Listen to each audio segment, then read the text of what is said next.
Ellis,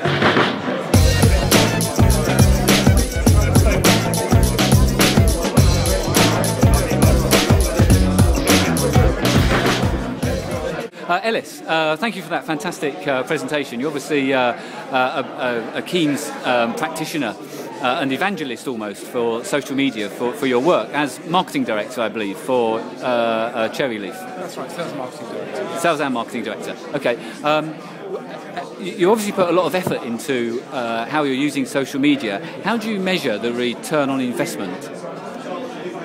It can always be hard, as we know from stories within advertising, of how much of your spend in advertising is wasted and how much is returned, and often it's hard to judge these things. One way is when people phone up and contact us is to ask them where they heard about us. We're getting recommendations and referrals. I've got a pretty good idea from which network or which source that person lives. So if I get a recommendation from, say, somebody called Dawn, and she's on Twitter, I know it's come from Twitter, that particular route. Right. The other way is through through web analytics, and by looking at the website and seeing where the traffic's coming through and if people are responding that way. But often it actually builds upon itself. So somebody might start by following us on Twitter and then subscribe to our newsletter and then contact us. So it's a mixture of different routes to market and promote ourselves. And they start with one, but also go for the others as well. So in some ways it's a case of getting the blend and making sure you can get some information from asking and from analytics. But other times it is that case of 50% wasted, 50% isn't, but you just don't know. Okay. What's the largest contract you've won, you think, through social media? Oh, that's a good question. Well, we came to a partnership arrangement with a company in Switzerland through Twitter. Somebody had a problem and I responded and said we could help. We came to a commercial arrangement whereby we could partner with each other with our resources in the UK and their connections in Switzerland. And that was a good project for us. We also got a project that's running at the moment with an online gambling company where we've got a contractor in there, and that came through a recommendation through social media at the same time. Okay. And how much time does it take up of your working day? Spread out over the day, it's probably about an hour to 2 hours. But that's not in a block, and with mobile phones what you can do is you can dip in and do maybe 5 minutes whilst you're having your breakfast, and at the end of the day. So it can be spread out, and it's sort of like taking a virtual coffee break or virtual cigarette break if you're a smoker. It's a way of sort of breaking up the day because it's part social and part work. One of the things we do is we get emails which aggregate information together, alerting us to keywords and key information, and that's a way of avoiding getting too much noise and not enough value from it, and that's one way of being more efficient with time. Okay, and of the social media websites that are out there, which is your best one? Which is your best route to market for you? Well, different media sites suit different selling styles and different products. For us, where we're in the knowledge business of communicating, sharing knowledge, demonstrating our expertise, putting people in contact with each other from the recruitment side, Twitter works best for us. There are also benefits from things like using LinkedIn and also YouTube, which you may not think is a social media site, but also is a very valuable way of promoting your business and engaging with prospects and customers. Okay, thanks very much, Alice. Brilliant. Cheers. Thank you. Brilliant. Nigel Morgan of Morgan PR. That was a very entertaining and very educational presentation you gave, so thank you for that. And in the first part of it, you concentrated on some of the dangers, where it can go wrong. Yeah, there were some entertaining stories there. Yes. Great audience, and they were very interactive. What they were asking for was, they wanted to know why. And so much of it was why not. But there's some stories there. There are some horror stories where businesses, not unlike some of the businesses in the room today, where they've got it wrong, and it can go horribly, horribly wrong and cost a lot of money. But you can't ignore the fact that if you're not there, it doesn't mean that people aren't talking about you. It just means that you're ignoring them. You know, you wouldn't not answer your telephone or ignore an email, yet people are ignoring people talking about them on Twitter, Facebook, LinkedIn. Yeah. So how do you get tapped into those conversations to start with? Well, certainly if you have a presence, people are likely to mention you by that presence. Right. So they look for you on there already if they're going to engage. So they find that you're there. So once you set up your personas, your actual accounts on the different platforms, and start and make sure that you're open, when you've got your bio where you can have your contact details, because some people might find you on Twitter, but they want to pick up the phone.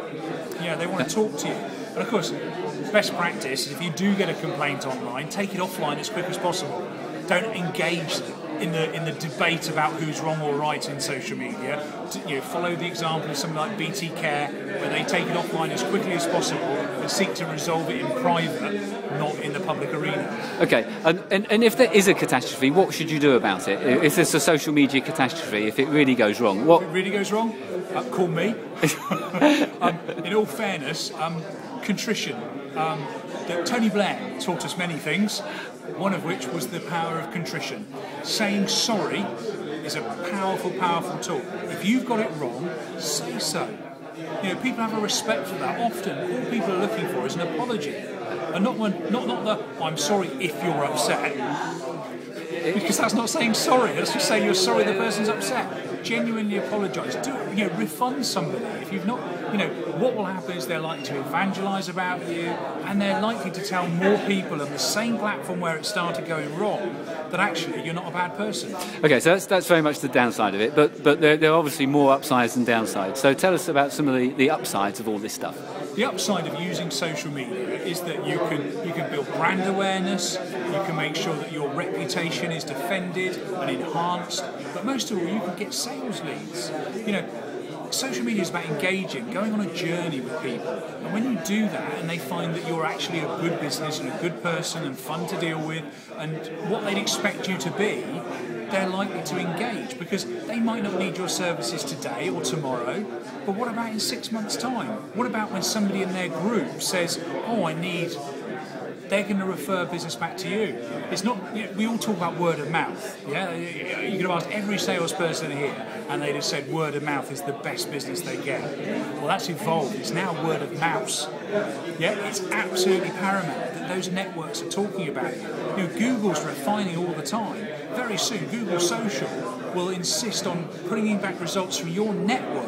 So when you look for a service, it will say what your network are talking about. So your fantastically well-optimized website that gets the #1 spot organically on Google will be below what people are saying about you.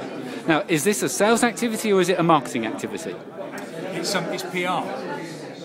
It's all about how you deal with the public. It's that interface that they have.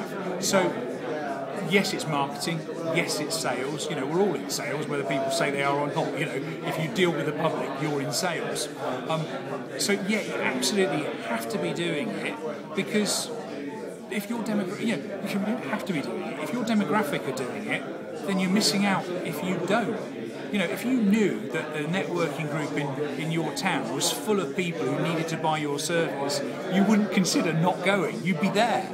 Social media is the same. Your customers are there. You just need to find them, engage with them, and reap the benefit. Okay, now given you've got Twitter, you've got Facebook, you've got LinkedIn, you've got YouTube, what are those channels? How do they work for you? Which is the best one? Which is the best channels for you? The best one is one that's not mentioned. That's blogging. If you blog, which is just simply an updated website with news or articles or whatever, when you update that, that's something that you can share and that drives traffic, because people like to read stuff that's relevant and interesting and helpful.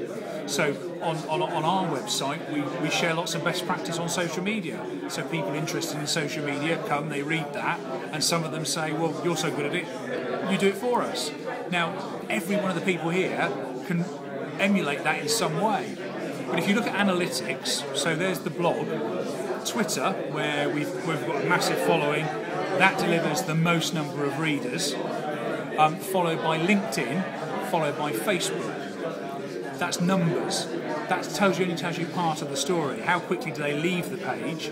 More importantly, how long do they spend? So people from Twitter spend an average of 2 minutes reading a post, which is a bit less time than it probably takes. So some of them are leaving straight away, others are staying longer and visiting other pages.